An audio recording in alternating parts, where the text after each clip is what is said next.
হযরতে শামসুদ্দিন তিবরিজি রহমতুল্লাহ আলাইহ, যিনি জগৎ বিখ্যাত আল্লাহর ওলি ছিলেন শামসুদ্দিন তিবরিজি, তিনাকে আল্লাহ মারিফাতের জ্ঞান দান করেছেন, বেলায়েতের ভান্ডার দান করেছেন।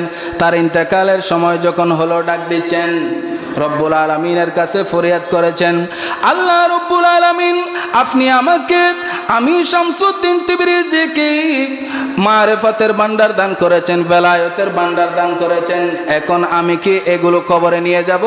আমি তো দেওয়ার জন্য কোনো মানুষ পাইলাম না। আল্লাহকে বলতেছে। এবার যখন ঘুমিয়েছে, আল্লাহ এলহাম করতেছেন শামসুদ্দিন তিবরিজির অন্তরের মধ্যে, নবীদেরকে যদি কোনো কিছু জানানো হয় সেটাকে বলা হয় ওহী। সেটাকে কি বলা হয়? ওহী। আর কোনো ইমানদার বান্দাদেরকে যদি কোনো কিছু জানানো হয় সেটাকে বলা হয় এলহাম। সুবহানাল্লাহ বলেন না? বাক আছে না নাই? এলহাম করতেছেন। এটা যেহেতু ইমানদার বান্দা, আল্লাহর পক্ষ থেকে অন্তরের মধ্যে এলহাম হচ্ছে, এই শামসুদ্দিন তিবরিজি, শুনো শুনো, তোমার মারিফতের জ্ঞান, তোমার বেলায়েতের ভান্ডার দান করার জন্য পৃথিবীর জমিনের মধ্যে আমি একজন মানুষ বানিয়েছি। সেই মানুষটা হচ্ছে হযরতে জালালউদ্দিন রুমি রহমতুল্লাহ আলাইহি। সুবহানাল্লাহ। জালালউদ্দিন রুমি রহমতুল্লাহ আলাইহি। এবার আল্লাহর এলহাম শুনে হযরতে শামসুদ্দিন তিবরিজি চলতে লাগলেন জালালউদ্দিন রুমির সাথে দেখা করার জন্য।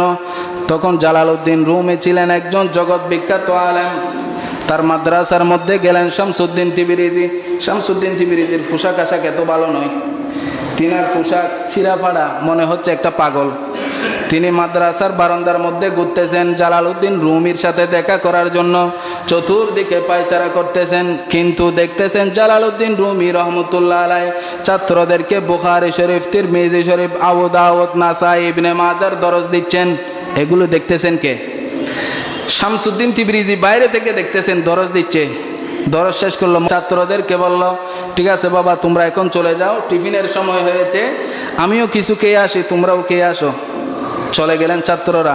এবার এসে দেখতেছেন জালালউদ্দিন রুমির আলমিরির মধ্যে একটা কিতাবও নেই, সমস্ত কিতাব খালি।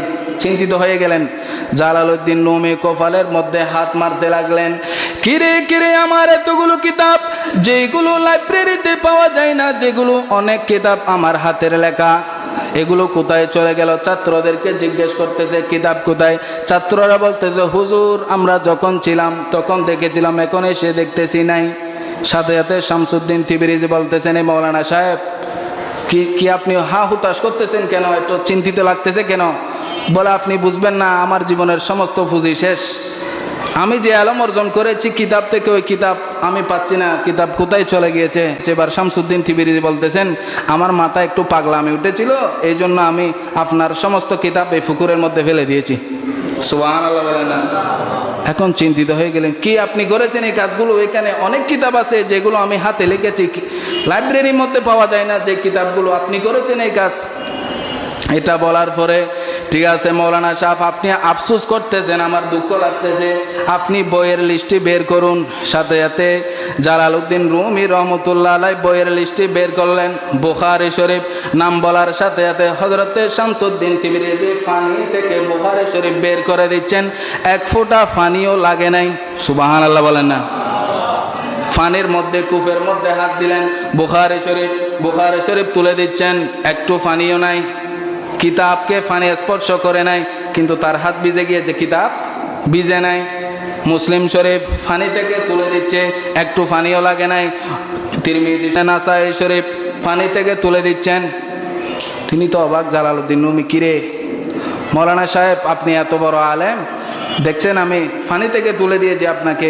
এবার যখন চলে যাচ্ছেন, জালালউদ্দিন রুমি ডাক দিচ্ছেন, এ শামসুদ্দিন তিবরিজি, আমাকে আপনি মুরিদ বানান, আমি আপনার হাতে বায়াত গ্রহণ করতে চাই। শামসুদ্দিন তিবরিজি বলেন, নয় নয়, আমি বায়াত করাবো না, বায়াত করাতে হলে কিছু শর্ত আছে। এবার জালালউদ্দিন রুমি বলেন, ঠিক আছে, আমি যে শর্ত দিবেন সেটা মানতে রাজি আছি। এবার শামসুদ্দিন তিবরিজি বললেন, আমার হাতে বায়াত গ্রহণ করলে তুমি আজকে নামাজ পড়তে পারবে না। কি পড়তে পারবে না? নামাজ। চিন্তিত হয়ে গেল, আলেমের জন্য নামাজ না পড়াটা কত বড় কষ্টকর।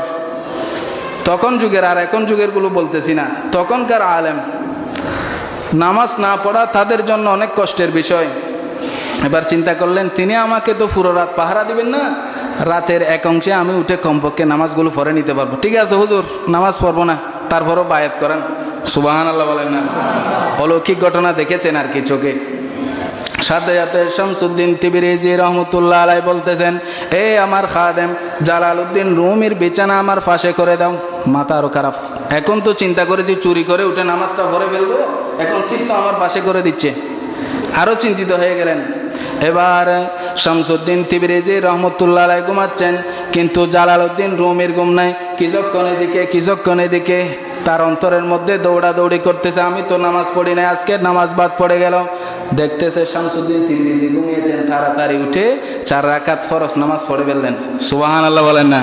না দেখে মতো। সাথে সাথে নামাজ পড়েছে, যখন একটু মন হালকা হয়েছে, শোয়া মাত্র ঘুম চলে আসছে। জালালউদ্দিন রুমি যখন ঘুমিয়েছেন, জালালউদ্দিন রুমি রহমতুল্লাহ আলাইহি হঠাৎ করে গভীর রাতের মধ্যে ঘুমের মধ্যে দেখতেছেন হায়াতুন নবী রহমাতুল্লিল আলামিন জালালউদ্দিন রুমির স্বপ্নের মধ্যে চলে এসেছে। সুবহানাল্লাহ। ডাক দিয়ে কি বলছেন, এই জালালউদ্দিন রুমি শুনো শুনো, তুমি আল্লাহর ফরজটা আদায় করেছো, আমি রাসূল তোমার কি অপরাধ করলাম? আমার সুন্নতটা কেন তুমি বাদ দিলে? সুবহানাল্লাহ বলেন না? চিন্তিত হয়ে গেলেন, তুমি এই জালালউদ্দিন রুমি আল্লাহর ফরজটা তুমি আদায় করেছো, আমি রাসূল তোমার কি অপরাধ করলাম? তুমি আমার সুন্নতটা কেন বাদ দিলে বলো? স্বপ্নের মধ্যে যখন এগুলো বলতেছেন, সাথে সাথে জালালউদ্দিন রুমি ঘুম থেকে উঠে গেলেন, 2 চোখের পানি ছেড়ে দিলেন, আমি তো রাসূলের দরবারে আসামি হয়ে গেলাম। কান্না করতে করতে এই পাশে হযরতে শামসুদ্দিন তিবরিজি ঘুম থেকে উঠে গেলেন। কিরে মাওলানা সাহেব, আপনি তো ঘুমও যেতে দিচ্ছেন না, একটু ঘুমাইলাম, আপনি কান্না করতেছেন কেন? হুজুর, আপনি তো বলেছেন আমাকে নামাজ না পড়ার জন্য, কিন্তু আপনার থেকে চুরি করে আমি 4 রাকাত নামাজ পড়েছিলাম। এই 4 রাকাত নামাজ পড়ার পরে আমি যখন ঘুমিয়েছিলাম, সাথে সাথে দয়াল নবী রহমাতুল্লিল আলামিন আমি জালালউদ্দিন রুমির স্বপ্নের মধ্যে এসে বলতেছেন, কিরে জালালউদ্দিন রুমি, তুমি আল্লাহর ফরজগুলো আদায় করেছো, আমি রাসূল কি অপরাধ করেছি? আমার সুন্নত কেন আদায় করো নাই? এই কথা বলতেছেন। সাথে সাথে শামসুদ্দিন তিবরিজি বলছেন, আজকের আগে তুমি আর কখনো রাসূলকে স্বপ্নের মধ্যে দেখেছো? সুবহানাল্লাহ বলেন না? এবার জালালউদ্দিন রুমি বলেন, নয় নয়, আমি আর স্বপ্নের মধ্যে দেখি নাই।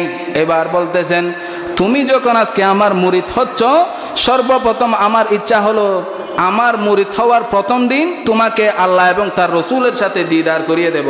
সুবহানাল্লাহ বলেন না? আল্লাহ এবং তার রাসূলের সাথে দিদার করিয়ে দেব। আমি জানি তুমি যদি সুন্নত না পড়ো, রাসূল দেখা দিবে।